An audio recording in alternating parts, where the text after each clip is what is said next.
YouTube, and welcome to another episode of the Albino Rhino beer review. Today we will be looking at this beer right here from the Whitewater Brewing Company in Forester Falls, Ontario, which is in the Ottawa Valley, which is where I grew up.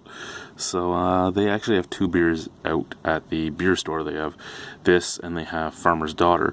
This was picked up at the LCBO here in Niagara Falls. I was really surprised to see this down here.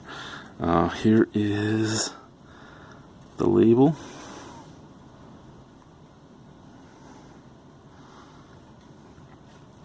So I gotta pull this up closer to my eyes to read this here.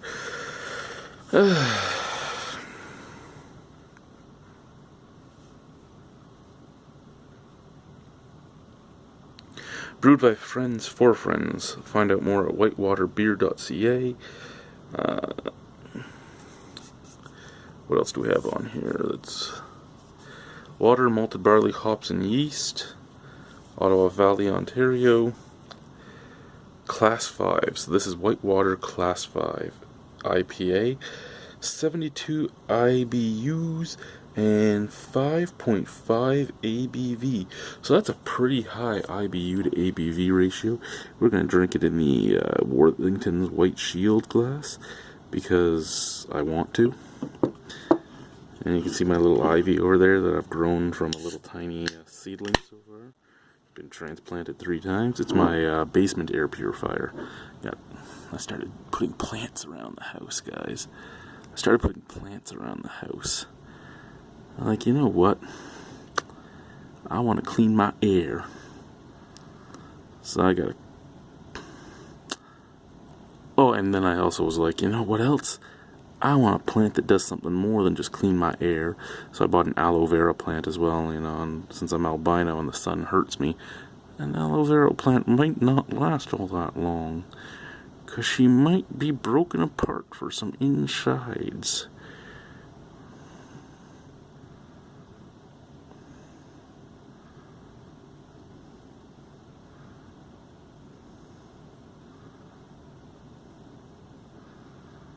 Oh, unfamiliar beers. You never know what type of head you're going to get from them. And you always think you're pouring them right. And then you end up pouring them wrong. Yeah, nice beer. Nice beer. A nice haze to this beer. A nice amber hue, that orangey red. Beautiful, beautiful beer. Big, big head. Look at those. Look at that head. Look at that head. Oh man, is there a snap, crackle, pop to that? No, not really. It's big, bubbly, off-white head. Beautiful color. Let's give it a smell, shall we? Oh. Grapefruit. Grapefruit and like grapefruit and lemon peel with a little bit of almost a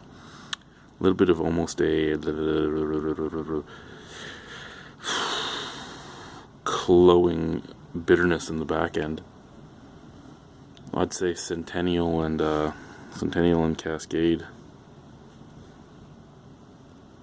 Cascade, obviously, which is kind of weird. Yeah, you don't see a lot of breweries still using Cascade anymore because they're all going to the new age hops. So to see one that smells of Cascade and Centennial and nothing else, really, that's a big difference on the market. I mean, you're seeing Galaxy all the time. You're seeing Equinox making a comeback now. Citra, just to name a few. All the New Zealand hops. There's just so many hops out there now that are used more often than these. Let's try it. Cheers.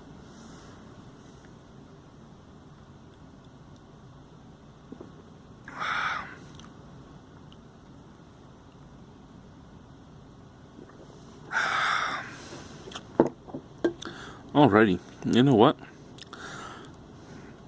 At 72 IBU, you would have no idea that it's 72 IBU because it has such a malt forward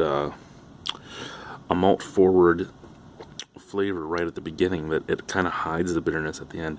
You do get that grapefruit and grapefruit skin bitterness at the background that does kind of clow around the back of your throat. But that goes away pretty quickly.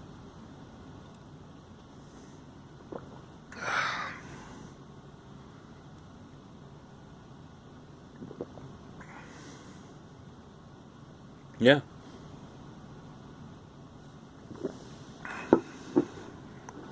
It's just a lot of malty sweetness, followed by grapefruit citrusiness, and then that oily, resiny, like citrus fruit skin that all sits around the back of the throat, and that's the majority of your hoppiness. A little too hoppy for somebody that, say, likes Coors Light more than anything else, most likely. But other than that, it's a fairly drinkable beer. Out of 10 on this, I'd give it a 7.75. I enjoy it. A little bit too much of that resiny, resiny, oily, I just try to bite my grapefruit or bite my orange open type of bitterness on the back of my throat for me personally. But it's not too much for me to drink, it's just too much for me to love. And I like it. I really do. It's a nice little thing. Now I want to try the Farmer's Daughter. In more ways than one. Excuse me, guys, and bye.